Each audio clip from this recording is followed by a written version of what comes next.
یاد نہ رہیا آج جنا ساڈا پل نہیں سی لگدا او سجنا یاد نہ رہیا باپ مرے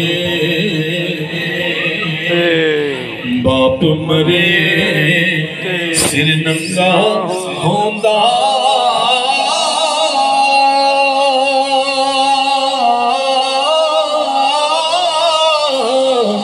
تے پیر مرن گھٹ خالی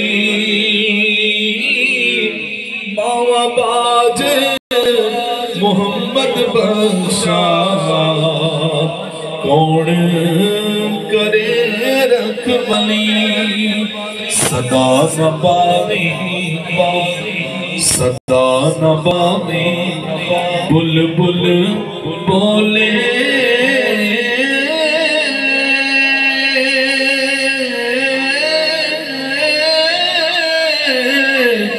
صدا نباوی بہارا صدا نباوی حسن جوانی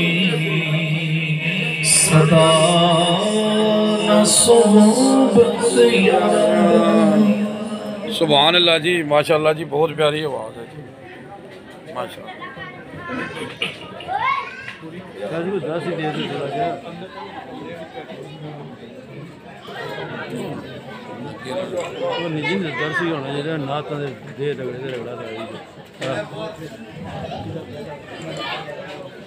تسی ہے پھر جو ہاں جی کل سب دیر کے درس دے تھوڑا بیان کریں گے تھوڑا جی سبحان اللہ جی سبحان اللہ جی الحمدللہ رب العالمین والعاقبۃ للمتقین والصلاۃ والسلام علی رسول کریم اما بعد آج ہم سب یہاں پہ ایصال ثواب کے لیے اکٹھے ہوئے ہیں اس کے حوالے سے چند احادیث طیبات سماعت فرما لیں حضرت سعد بن عبادہ رضی اللہ تعالی عنہ رسول اکرم صلی اللہ علیہ وسلم کی خدمت میں حاضر ہوئے عرض کیا کہ میری والدہ کا انتقال ہو گیا ہے ان کے لیے کیا صدقہ افضل ہے آپ صلی اللہ علیہ وسلم نے فرمایا پانی انہوں نے ایک کنواں کھدوایا اور فرمایا کہ یہ سعد کی والدہ کے لیے ہے اس حدیث پاک میں آپ صلی اللہ علیہ وسلم نے پانی کے صدقے کا ثواب پہنچانے کا امر فرمایا معلوم ہوا کہ صدقے کا ثواب میت کو پہنچتا ہے حضرت ابو ہریرہ سے روایت ہے کہ نبی کریم صلی اللہ علیہ وسلم کی بارگاہ میں ایک شخص آیا اور پوچھا کہ میرے والد کا انتقال ہو گیا ہے اور انہوں نے اپنے پیچھے مال چھوڑا ہے لیکن کوئی وصیت نہیں کی اگر میں ان کی جانب سے صدقہ خیرات کر دوں کیا ان کے گناہوں کے لیے معافی کا ذریعہ ہو جائے گا آپ صلی اللہ علیہ وسلم نے فرمایا ہاں تمہارے صدقات سے ان کے گناہوں کا کفارہ ہو جائے گا معلوم ہوا کہ ایصال ثواب کا فائدہ میت کو پہنچتا ہے حضرت ابو اسید مالک بن ربیعہ فرماتے ہیں کہ ہم رسول اکرم صلی اللہ علیہ وسلم کے پاس موجود تھے اتنے میں بنو سلمہ کا ایک شخص آیا اور اس نے آپ صلی اللہ علیہ وسلم سے دریافت کیا کہ یا رسول اللہ صلی اللہ علیہ وسلم توجہ رکھیے گا یہ بڑی پیاری حدیث پاک ہے ہم سب کے لیے اس میں بہت بڑا سبق ہے جن کے تو والدین حیات ہیں تا دیر ان کی رحمتوں اور برکتوں والا سایہ اپنی اولادوں پہ اللہ قائم و دائم فرمائے اور جن کی اس دائرہ فانی سے کچھ کر گئے ہیں